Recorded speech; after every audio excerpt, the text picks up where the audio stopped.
আঁচনিৰ জৰিয়তে আমি উপকৃত হৈছোঁ।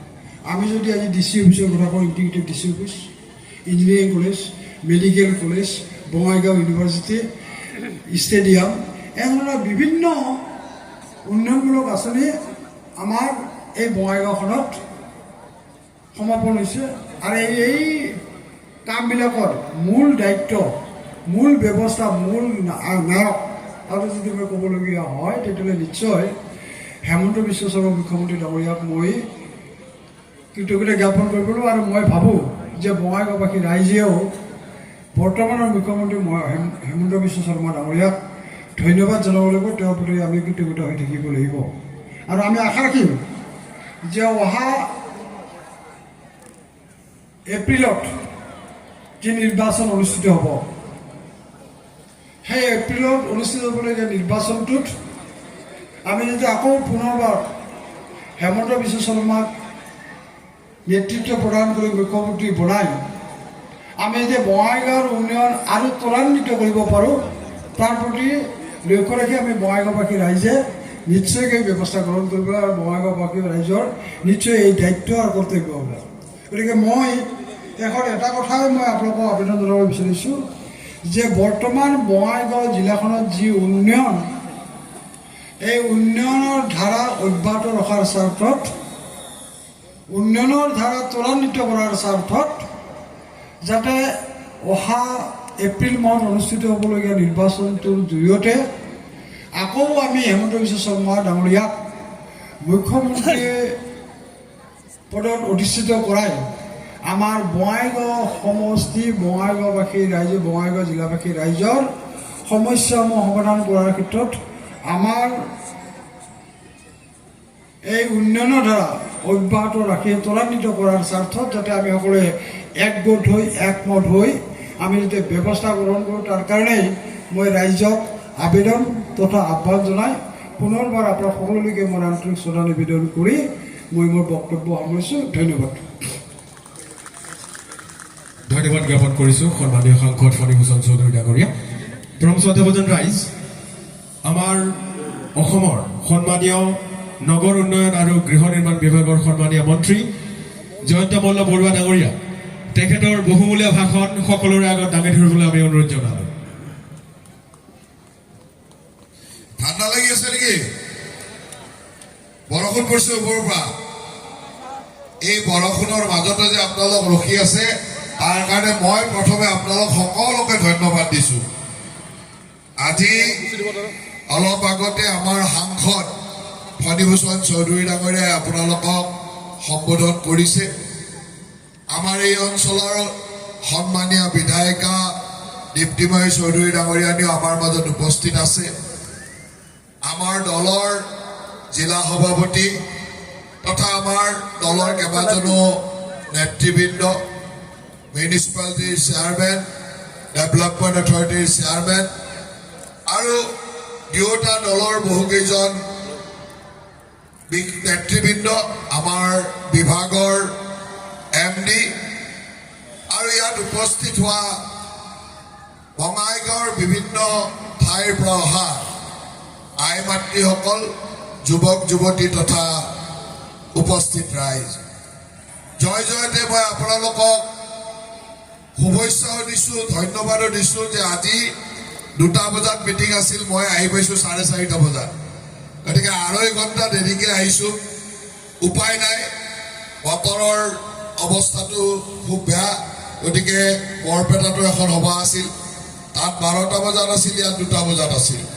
তাতো মই গৈ পাওঁতে ৰাস্তাৰে আহোঁতে 2টা বাজি গ'ল বৰষুণৰ কাৰণে, আৰু ইয়াতে আহি 2.5 ঘণ্টা দেৰিকৈ পাইছোঁ। তথাপিতো আমাৰ বঙাইগাঁওবাসী ৰাইজ আগ্ৰহেৰে ৰৈ আছে, তাৰ কাৰণে আপোনালোকক ধন্যবাদ দিছোঁ।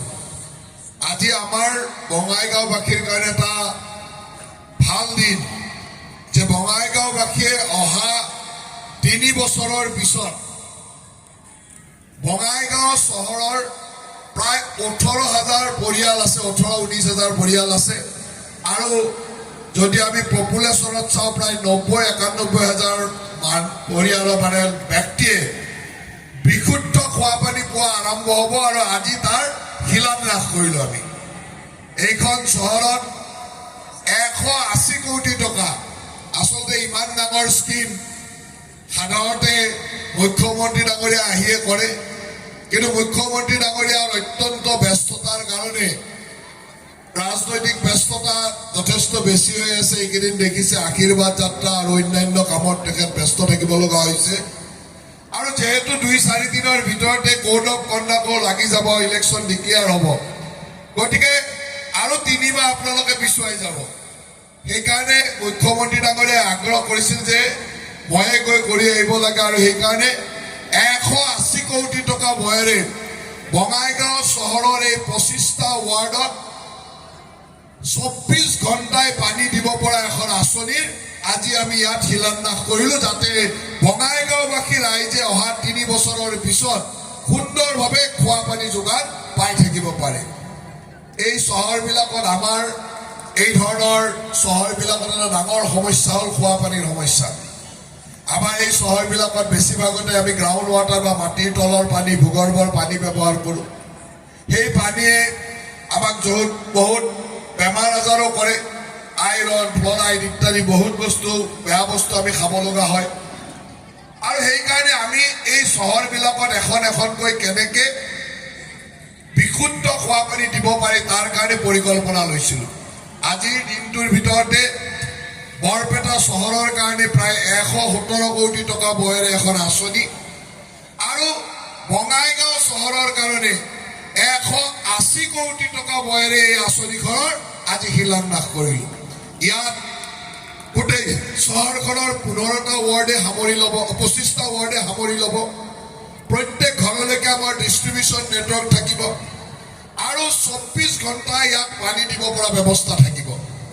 আই নদীৰ পৰা আমি পানী ল'ম গতিকে ৰিভাৰ ৱাটাৰ হ'ব ছাৰ্ফেচ ৱাটাৰ মাটিৰ তলৰ পানী আমি ব্যৱহাৰ নকৰোঁ আই নদীৰ পৰা পানী ল'ম আৰু ইয়াত পিউৰিফাই কৰি এনেকুৱা ধৰণৰ পানী দিয়া হ'ব যাক আমি ড্ৰিংক ফ্ৰম টেপ বুলি কৈছোঁ যে টেপটো খুলি আপুনি তাৰ পৰাই খাব পাৰিব ইয়াত আৰু টেপৰ পানী ফিল্টাৰ কৰি খাব নালাগে ইয়াত ব্যৱস্থাটোৱে হ'ল যে ড্ৰিংক ফ্ৰম টেপ এণ্ড 24/7 তাৰমানে 24 ঘণ্টাই পানী আহি থাকিব আৰু টেপৰ পৰা আপোনালোকে পানীটো লৈ ডাইৰেক্ট খাব পাৰিব সেই ধৰণৰ বিশুদ্ধ পানী আৰু 24 ঘণ্টাই পানী দিয়াৰ ব্যৱস্থাৰে ইয়াক আমি বঙাইগাঁওবাসী ৰাইজৰ কাৰণে দিবলৈ সক্ষম হৈছোঁ এডিবি অৰ্থ সাহায্যৰে যে আমি এই কামটো কৰিছোঁ আৰু মুখ্যমন্ত্ৰী ডাঙৰীয়াৰ এটা ডাঙৰ আগ্ৰহ আছিল যে বঙাইগাঁওবাসী ৰাইজে 85 চনৰ পৰাই সদায় মিত্ৰ দলৰ লগতে আছে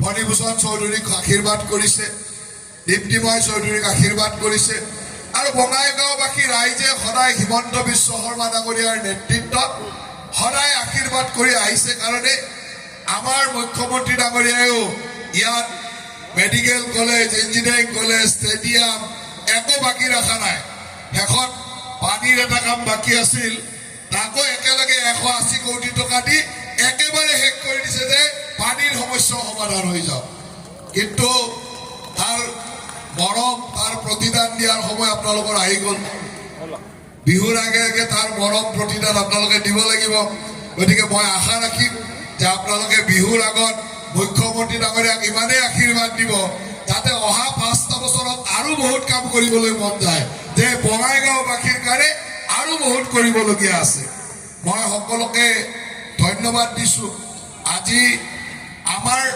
দায়িত্বটো হ'ল যে প্ৰতিখন চহৰত আমি কেনেকৈ জীৱন ধাৰণৰ মানদণ্ড উন্নত কৰিব পাৰোঁ মানুহৰ স্বাস্থ্য সুস্বাস্থ্য হয় আজি এই খোৱা পানী যোগানৰ লগে লগে যেতিয়া আই নদীৰ পৰা পানী আহিব ইয়াত ট্ৰিটমেণ্ট হ'ব আৰু 24 ঘণ্টাই পানী পাব বিশুদ্ধ খোৱা পানী পাব মানুহৰ স্বাস্থ্য ভাল হ'ব মানুহৰ খোৱা পানীৰ সমস্যাবিলাক আঁতৰ হ'ব আৰু আমি চেষ্টা কৰিম যে এনেকৈ আমি সমস্যাবিলাক এটাৰ পিছত এটাকৈ কেনেকৈ সমাধান কৰি যাব পাৰোঁ এই বছৰ আমি কেইবাখনো চহৰ লৈছিলোঁ বিভাগটোৰ দায়িত্বত যিহেতু মই আছোঁ গতিকে আমি এই অঞ্চলৰ কেইবাখনো চহৰ প্ৰথমতে আমি নলবাৰীত কেইদিনমান আগত আৰম্ভ কৰিছিলোঁ তাৰ কাম চলি আছে আজি বঙাইগাঁও আৰু বৰপেটাত অলপ আগতে বৰপেটাত ইয়াতে বঙাইগাঁৱত আৰম্ভ কৰিলোঁ আৰু ইয়াৰ পিছতে আমাৰ হাফলঙত এটা এনেকুৱা পানী যোগান প্ৰকল্প আছে প্ৰায় 100 কোটি টকা তাৰপিছত গোৱালপাৰাত আছে ধুবুৰীত আছে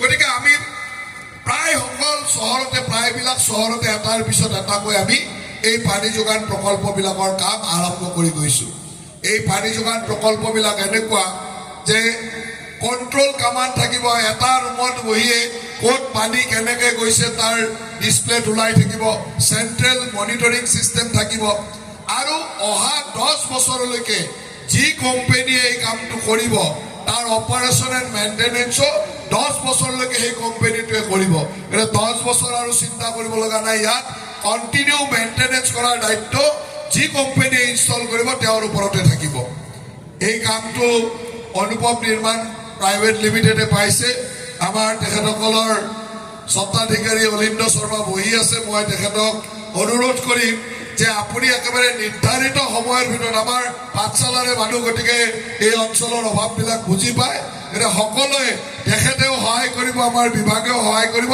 যাতে নিৰ্ধাৰিত সময়ৰ ভিতৰত আমি এই কামটো সম্পূৰ্ণ কৰিব পাৰোঁ আৰু বঙাইগাঁওবাসী ৰাইজক উপকৃত কৰিব পাৰোঁ মই সকলোকে আৰু এটা কথা কওঁ যে এই ধৰণে আমি ৰাইজৰ সেৱাত সমাজৰ সকলো স্তৰৰ মানুহৰ সেৱাত আমি কাম কৰিছোঁ যোৱাকালিও আপোনালোকে সকলোৰে একাউণ্টত আমাৰ বঙাইগাঁও সমষ্টিটো প্ৰায় 40,000 মান কিমান পাইছিলে অৰুণোদয় 35,000 মান পাইছে কিমান পাইছে 35,000 গতিকে যোৱাকালিও 35,000 আই মাতৃৰ একাউণ্টত 9,000 টকাকৈ সোমাইছে তাৰ কিছুদিন আগত আমি 10,000 টকালৈ মহিলা উদ্যমিতা দিছিলোঁ কিছু মহিলা উদ্যমিতা ৰৈ যোৱা বুলি কৈছিলে আমি চালো আৰু বোধহয় 500-600 মান কিমান আহিছে মহিলা উদ্যমিতা নতুনকৈ 2,000 আৰু অহাকালি পৰহিৰ ভিতৰত আৰু 2,500 মহিলা উদ্যমিতা পাব আমাৰ সাংসদ আৰু বিধায়িকা আছে তেওঁলোকে সুন্দৰভাৱে এই কামখিনি আমাৰ দলীয় নেতৃত্ব থাকিব একেলগে যিখিনি মহিলা উদ্যমিতা আমাৰ আই মাতৃৰ কাৰণে ৰৈ গৈছিলে সেইখিনি একেলগে বিলাই দিব যাতে আমি ৰৈ যোৱা মহিলা উদ্যমিতা বা মহিলাসকলকো মহিলা উদ্যমিতাৰ 10,000 টকাকৈ দিব পাৰোঁ গতিকে মই আপোনালোক সকলোকে শুভেচ্ছা জনাইছোঁ বেছি দীঘলীয়া বক্তব্য নিদিওঁ কাৰণ আপোনালোকে 2টা বজাত আহিছে 2টা বজাৰ পৰা 5টা বজালৈকে ধৈৰ্য ধৰি যে আছে তাতে ওপৰৰ পৰা পানী পৰি আছে চকীও ভিজি আছে তাৰ পিছতো বঙাইগাঁওবাসীৰ বা বঙাইগাঁওখনৰ প্ৰতি থকা আপোনালোকৰ মৰম ইয়াত প্ৰকাশিত হৈছে যে বঙাইগাঁৱৰ উন্নয়ন আপোনালোকে বিচাৰে আজি এই চেগতে আমাৰ সাংসদ আৰু বিধায়িকা ডাঙৰীয়াই আমাৰ CIDF-ৰ এখন ইকো পাৰ্ক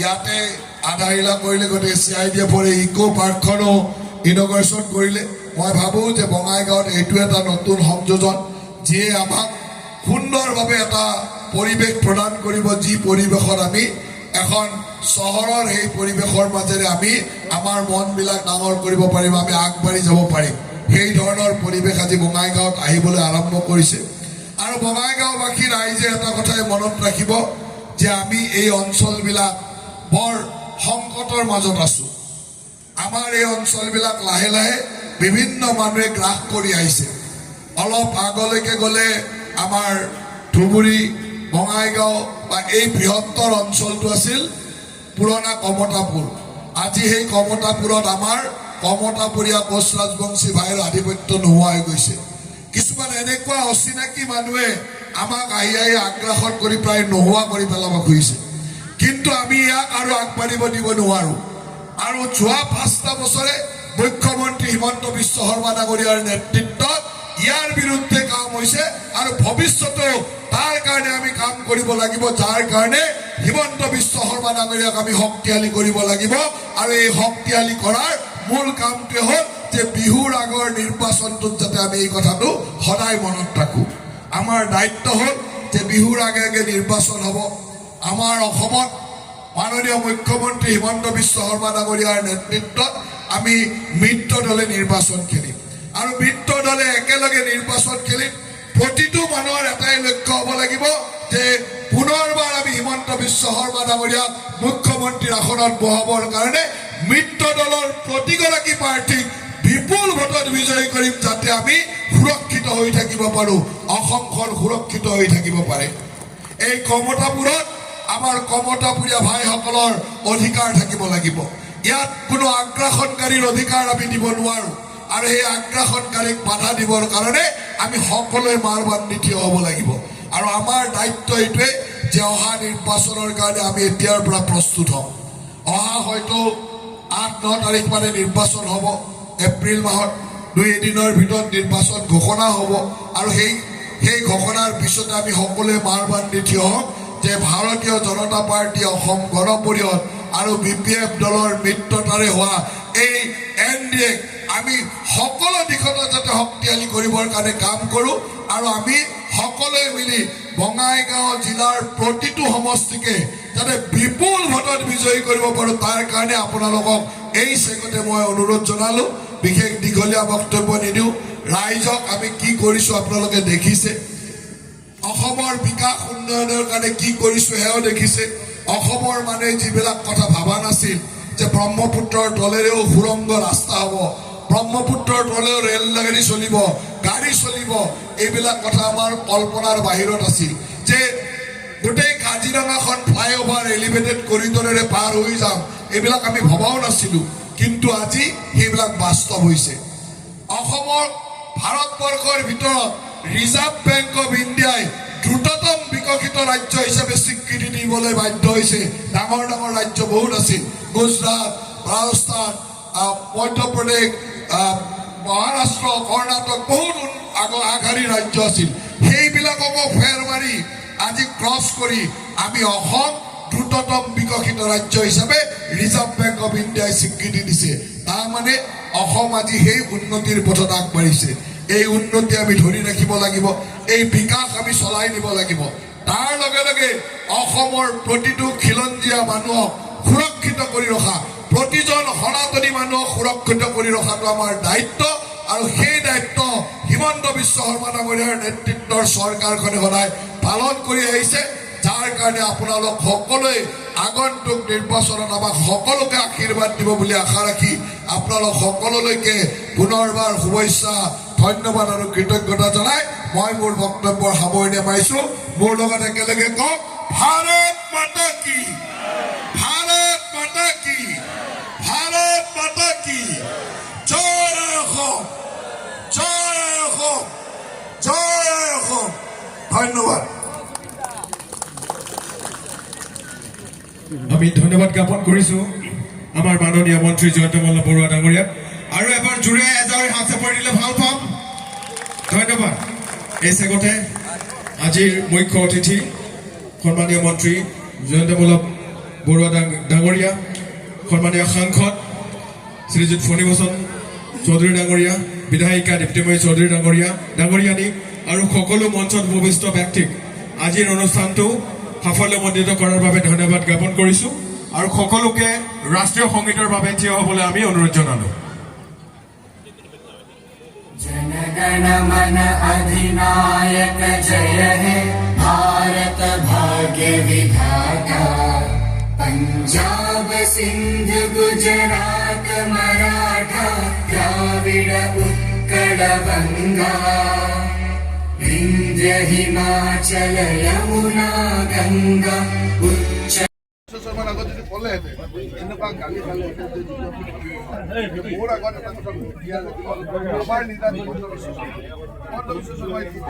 বঙাইগাঁও চহৰৰ কাৰণে 180 কোটি টকা ব্যয় কৰি আমি নগৰৰ পানী যোগান আঁচনি এখনৰ শুভাৰম্ভণি কৰিছোঁ।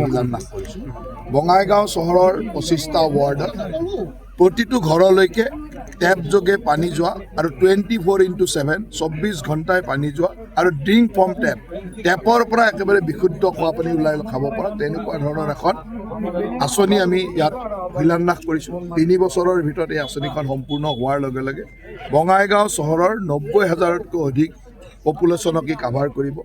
প্ৰায় 20,000 পৰিয়াল আছে, এই প্ৰতিটো পৰিয়ালৰ ঘৰলৈকে টেপ যোগে পানী যাব। গতিকে বঙাইগাঁও চহৰৰ কাৰণে এইটো এটা অত্যন্ত আনন্দৰ কথা। আৰু আজি ইয়াতে আহি মই এই প্ৰকল্পটোৰ শিলান্যাস কৰিলোঁ আৰু মই আশা ৰাখিলোঁ যে বঙাইগাঁওবাসী ৰাইজৰ কাৰণে এটা অত্যন্ত ভাল খবৰ যোৱা 5টা বছৰত মুখ্যমন্ত্ৰী ডাঙৰীয়াৰ নেতৃত্বত Bongaigaon medical college engineering college এটাৰ পিছত এটাকৈ পাই গৈ আছে শেষত 180 কোটি টকাৰ বয়েৰে নিৰ্মাণ হ'ব লগা এনেকুৱা পানী যোগান প্ৰকল্প আজি শিলান্যাস কৰিলোঁ কালি আপোনাৰ ভূপেন ৰায়ৰ লগত কথা হৈছিলে আৰু আজি ভূপেন ৰায় বুলি নহয় ফণীভূষণ চৌধুৰী ভূপেন ৰায় অতুল বৰা কেশৱ মহন্ত চবৰে লগত মোৰ কথা হৈছে মই গম পোৱা নাই মই এইমাত্ৰ বনিতাৰ লগত কথা পাতিছোঁ বনিতা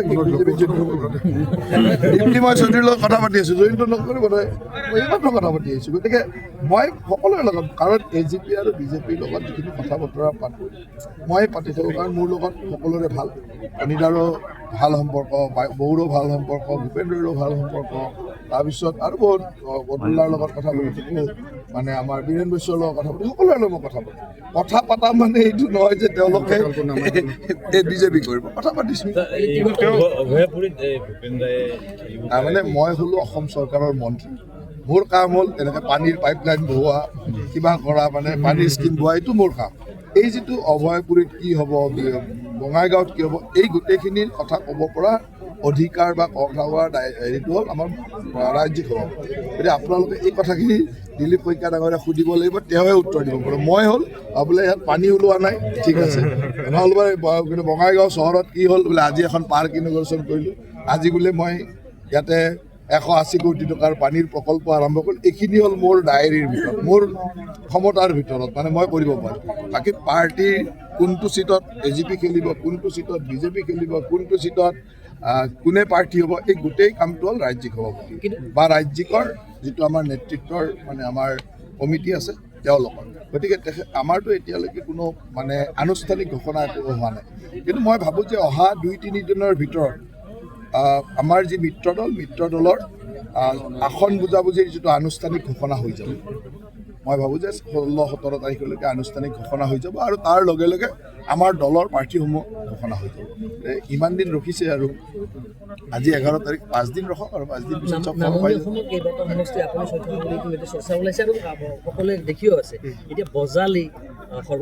মই সঁচা কথাটো হ'ল যে মই পাঠশালাত যদি পানী পোৱা নাই সেইটো মই জানো পাঠশালাত যদি বিল্ডিং পাৰ্মিশ্যনৰ কিবা গণ্ডগোল হৈছে সেইটো মই জানো কোকৰাঝাৰত যদি মিউনিচিপালিটি কিবা গণ্ডগোল হৈছে মোৰ ডিপাৰ্টমেণ্ট এইবিলাক জল জীৱন মিছনৰ এতিয়া মই জানো যে জল জীৱন মিছনটো অহা 2028লৈ এক্সটেণ্ড হ'ল এতিয়া জল জীৱন মিছনৰ যিমান ঠিকাদাৰে এই পইচা পোৱা নোপোৱালৈ চিন্তাত আছিল তেওঁলোকৰ চিন্তাটো দূৰ হৈ গ'ল এতিয়া আৰু চেণ্ট্ৰেল গভৰ্ণমেণ্টে কেবিনেটত এপ্ৰুভ কৰিলে যোৱা 2 দিন আগত কেবিনেট হৈছিল কেবিনেটত এপ্ৰুভ কৰিলে গতিকে জল জীৱন মিছনৰ পইচাবিলাক ঠিকাদাৰবিলাকে পাব সেইটো মই জানো একদম 100% পাব সকলোৱে ফূৰ্তিত থাকিব পাৰে যে জল জীৱন মিছনৰ পইচা যোনে যি কাম কৰিছে বহুত চিন্তাত আছিল চাওক এতিয়াতো যোৱা পৰহিৰ কেবিনেটৰ চেণ্ট্ৰেল কেবিনেটত এপ্ৰুভ হৈছে গতিকে চেণ্ট্ৰেল কেবিনেটত এপ্ৰুভ হোৱাৰ পিছত আমি এখন MOU চাইন কৰিব লাগিব তাৰপিছত প্ৰচেছ কৰি মই ভাবোঁতো যে এটা ইনষ্টলমেণ্ট হয়তো মাৰ্চৰ ভিতৰতে বা এপ্ৰিলৰ ফাৰ্ষ্টতে পাম মানে এতিয়া আপোনালোকে এইটো ক'ব পাৰে যে JJMৰ ঠিকাদাৰসকলে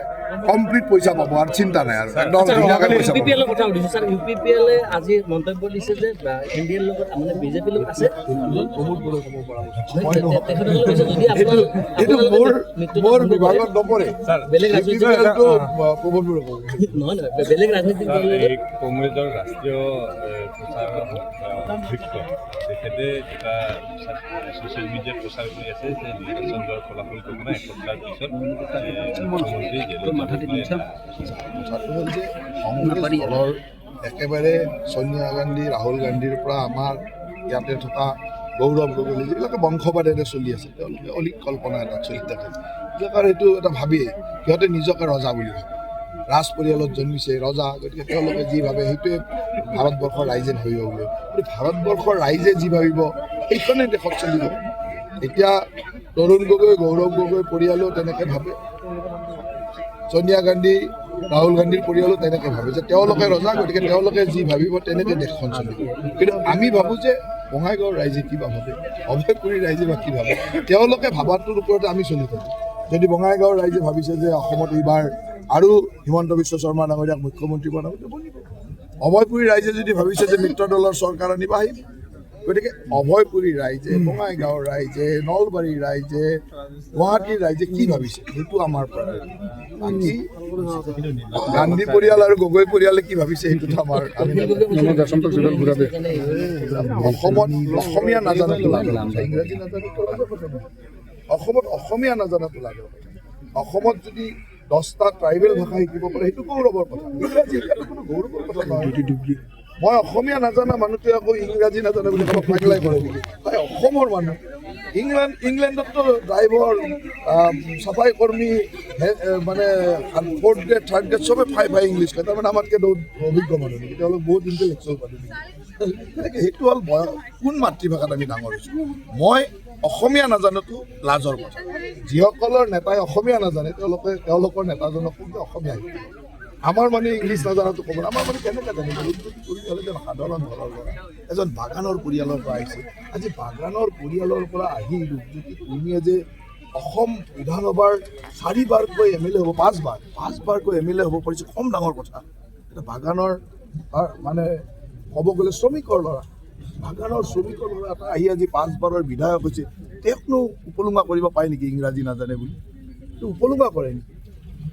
উপলুঙা কৰিব আছে যে তেওঁৰ যিজন নেতা গৌৰৱ গগৈ কিয় অসমীয়া নাজানে? উপলুঙা কৰে, অসমীয়া কিয় নাজানে? নাপায় নহয় ৰূপজ্যোতি কুৰ্মীৰ দৰে এজন চাহ জনগোষ্ঠীৰ মানুহক তেনেকৈ উপলুঙা কৰিব। এইখন অসমত আমি শ্ৰমিক বঞ্চিতসকলক আগবঢ়াই দিব লাগিব। ৰূপজ্যোতি কুৰ্মীয়ে অসমীয়া ইমান সুন্দৰকৈ কয়, অসমৰ চাহ বাগানৰ ভাষাটো চাদ্ৰী ভাষা ইমান সুন্দৰকৈ কয়। গতিকে ৰূপজ্যোতি কুৰ্মীক আমি গৌৰৱ কৰিব লাগে যে তেওঁ অসমীয়া জানে, চাদ্ৰী জানে, হয়তো বেলেগ বেলেগ বঙালী জানে, বেলেগ বেলেগ ভাষা জানে, ইংৰাজী কিয় জানিব লাগে? ইংৰাজী জানাটো কিবা গৌৰৱৰ কথা। অহাকালি প্ৰধানমন্ত্ৰী ডাঙৰীয়া প্ৰায় 2 বজাত কোকৰাঝাৰলৈকে আহিব। কোকৰাঝাৰৰ পৰাই তেখেতে কেইবাটাও প্ৰকল্পৰ শিলান্যাস কৰিব, শুভ উদ্বোধন কৰিব। 3খনকৈ ৰেল অসমত আৰম্ভ হ'ব। ইয়াত এটা ৰেলৱে ৱাগন বনোৱা ইণ্ডাষ্ট্ৰী এটাৰ কাম আৰম্ভ হ'ব। অসম মালাৰ বহুকেইটা ৰাস্তাৰ শিলান্যাস হ'ব। কেইদিনমান আগত মুখ্যমন্ত্ৰী ডাঙৰীয়াই BTCক দিয়া 1000 কোটি টকাৰে 6খনকৈ দলং নিৰ্মাণ হ'ব। এই গোটেই কামখিনি প্ৰধানমন্ত্ৰী ডাঙৰীয়াই অহাকালি 2 বজাত উদ্বোধন বা শিলান্যাস কৰি তেখেতে ৰাইজক সম্বোধন কৰিব। ভূপেন ৰায় বুলি নহয়, ফণীভূষণ চৌধুৰী, ভূপেন ৰায়, অতুল বৰা, কেশৱ মহন্ত চবৰে লগত মোৰ কথা হৈছে। মই গম পোৱা নাই, মই এইমাত্ৰ বনিতাৰ লগত কথা পাতিছোঁ। বনিতা কি বিজেপিত মই চৌধুৰীৰ লগত কথা পাতি আছোঁ, জয়ন্ত নকৰিব নহয়, মই এইমাত্ৰ কথা পাতি আহিছোঁ। গতিকে মই সকলোৰে লগত, কাৰণ AGP আৰু BJPৰ লগত যিখিনি কথা বতৰা পাতোঁ মই পাতি থাকোঁ, কাৰণ মোৰ লগত সকলোৰে ভাল। অনিতাৰো ভাল সম্পৰ্ক, বৌৰো ভাল সম্পৰ্ক, ভূপেন্দ্ৰৰো ভাল সম্পৰ্ক। তাৰপিছত আৰু বহুত বদুল্লাৰ লগত কথা পাতি থাকোঁ, মানে আমাৰ বীৰেন বৈশ্যৰ লগত কথা পাতি, সকলোৰে লগত কথা পতা মানে এইটো নহয় যে তেওঁলোকে BJP কৰিব, কথা পাতিছোঁ। তাৰমানে মই হ'লোঁ অসম চৰকাৰৰ মন্ত্ৰী, মোৰ কাম হ'ল এনেকৈ পানীৰ পাইপলাইন বহোৱা, কিবা কৰা, মানে পানীৰ স্কিম বহোৱা, এইটো মোৰ কাম। এই যিটো অভয়পুৰীত কি হ'ব, বঙাইগাঁৱত কি হ'ব, এই গোটেইখিনিৰ কথা ক'ব পৰা অধিকাৰ বা কথা কোৱাৰ হেৰিটো হ'ল আমাৰ ৰাজ্যিক সভাপতি। গতিকে আপোনালোকে এই কথাখিনি দিলীপ শইকীয়া ডাঙৰীয়াক সুধিব লাগিব, তেওঁহে উত্তৰ দিব পাৰে। মই হ'ল বোলে ইয়াত পানী ওলোৱা নাই, ঠিক আছে, নহ'লে কিন্তু বঙাইগাঁও চহৰত কি হ'ল বোলে আজি এখন পাৰ্ক ইনগৰেশ্যন কৰিলোঁ, আজি বোলে মই ইয়াতে 180 কোটি টকাৰ পানীৰ প্ৰকল্প আৰম্ভ কৰিলোঁ। এইখিনি হ'ল মোৰ ডায়েৰীৰ ভিতৰত, মোৰ ক্ষমতাৰ ভিতৰত, মানে মই কৰিব পাৰোঁ। বাকী পাৰ্টীৰ কোনটো ছিটত AGP খেলিব, কোনটো ছিটত BJP খেলিব, কোনটো ছিটত কোনে প্ৰাৰ্থী হ'ব, এই গোটেই কামটো হ'ল ৰাজ্যিক সভাপতি বা ৰাজ্যিকৰ যিটো আমাৰ নেতৃত্বৰ মানে আমাৰ কমিটি আছে তেওঁলোকৰ। গতিকে আমাৰতো এতিয়ালৈকে কোনো মানে আনুষ্ঠানিক ঘোষণা একো হোৱা নাই, কিন্তু মই ভাবোঁ যে অহা 2-3 দিনৰ ভিতৰত আমাৰ যি মিত্ৰ দলৰ আসন বুজাবুজিৰ যিটো আনুষ্ঠানিক ঘোষণা হৈ যাব। মই ভাবোঁ যে 16-17 তাৰিখলৈকে আনুষ্ঠানিক ঘোষণা হৈ যাব, আৰু তাৰ লগে লগে আমাৰ দলৰ প্ৰাৰ্থীসমূহ ঘোষণা হৈ যাব। ইমান দিন ৰখিছে আৰু আজি 11 তাৰিখ, 5 দিন ৰখক আৰু 5 দিন পিছত চব মই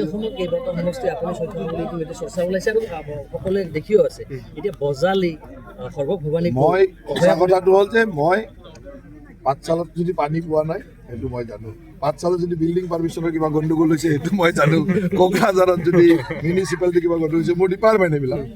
জল জীৱন মিছনৰ এতিয়া মই জানো যে জল জীৱন মিছনটো অহা 2028লৈ এক্সটেণ্ড হ'ল। এতিয়া জল জীৱন মিছনৰ যিমান ঠিকাদাৰে এই পইচা পোৱা নোপোৱালৈ চিন্তাত আছিল, তেওঁলোকৰ চিন্তাটো দূৰ হৈ গ'ল। এতিয়া আৰু চেণ্ট্ৰেল গভৰ্ণমেণ্টে কেবিনেটত এপ্ৰুভ কৰিলে, যোৱা 2 দিন আগত কেবিনেট হৈছিল, কেবিনেটত এপ্ৰুভ কৰিলে। গতিকে জল জীৱন মিছনৰ পইচাবিলাক ঠিকাদাৰবিলাকে পাব, সেইটো মই জানো। একদম 100% পাব। সকলোৱে ফূৰ্তিত থাকিব পাৰে যে জল জীৱন মিছনৰ পইচা যোনে যি কাম কৰিছে, বহুত চিন্তাত আছিল অনুকূল পইচা পাব। চাওক, এতিয়াতো যোৱা পৰহিৰ কেবিনেটত চেণ্ট্ৰেল কেবিনেটত এপ্ৰুভ হৈছে। গতিকে চেণ্ট্ৰেল কেবিনেটত এপ্ৰুভ হোৱাৰ পিছত আমি এখন MOU চাইন কৰিব লাগিব, তাৰপিছত প্ৰচেছ কৰি মই ভাবোঁতো যে এটা ইনষ্টলমেণ্ট হয়তো মাৰ্চৰ ভিতৰতে বা এপ্ৰিলৰ ফাৰ্ষ্টতে পাম। মানে এতিয়া আপোনালোকে এইটো ক'ব পাৰে যে JJMৰ ঠিকাদাৰসকলে কমপ্লিট পইচা পাব আৰু চিন্তা নাই আৰু একদম ধুনীয়াকৈ পইচা পাব। UPPL কথা সুধিছোঁ ছাৰ, UPPL আজি মন্তব্য দিছে যে NDA ৰ লগত মানে BJPৰ লগত আছে। এইটো মোৰ বিভাগত নপৰে। বেলেগ ৰাজনীতি নহয়। আজি কাৰ্যসূচী মানে 2টা কাৰ্যসূচী হৈছে। এটা হৈছে CID পুঁজিৰ পৰা ইক' পাৰ্ক উন্নয়নৰ কাৰণে তাত কিছু প্ৰায় 16 কোটি টকা ধাৰ্য কৰা আছিল। কামটো সম্পূৰ্ণ হৈ উঠিছে। এতিয়া আজি সেইটো ইন'গ্ৰেশ্যন হ'ল আৰু এইটো খোলাৰ কাৰণে যাৱতীয় যিটো প্ৰচেছ, সেই প্ৰচেছটো উপায়ুক্ত জিলা আয়ুক্ত ডাঙৰীয়াই কৰিছে আৰু মই ভাবোঁ 8-10 দিনৰ ভিতৰত এপ্ৰিল মাহত এই পাৰ্কখন খুলিব পৰা যাব। মই সেই কথাটো মই এতিয়ালৈকে জনা নাই। মই জানিলে মই খবৰটো পোৱা নাই, মানে খবৰ পালেহে জনাব পাৰে। কিছুমান ভুৱা বাতৰি হ'ব পাৰে। নাই এইটো বস্তুটো মই নাজানিম, কাৰণ সেইটো কথাটো যেনেধৰণে ওলাইছে সেইটোতো ভাৰতীয় জনতা পাৰ্টীকো সামৰি লৈছেতো। গতিকে এইটো বস্তুটো 2টা পাৰ্টীৰ লগত আলোচনা কৰিলেহে গম পোৱা যাব। খবৰ চাবলৈ হ'লে মই এতিয়ালৈকে একো ক'ব নোৱাৰোঁ। নাই মই এই কথাটো মই এতিয়া ক'বই বিচৰা নাই এই কথাটো। ক'ত নাই এতিয়া জয়ন্ত মল্ল ডাঙৰীয়া আছে ইয়াত, তেওঁ সুধিলেই গম পাব এইটো বস্তুটো কিবা।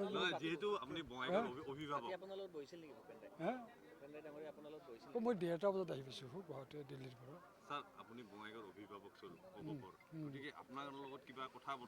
মই আজিৰ দিনটোত মই এই কথাটো লৈ তাৰমানে একো মন্তব্য দিব বিচৰা নাই। পিছত সময়ত দিম, যদি যেতিয়া দিব পৰা অৱস্থা হ'ব তেতিয়া দিম।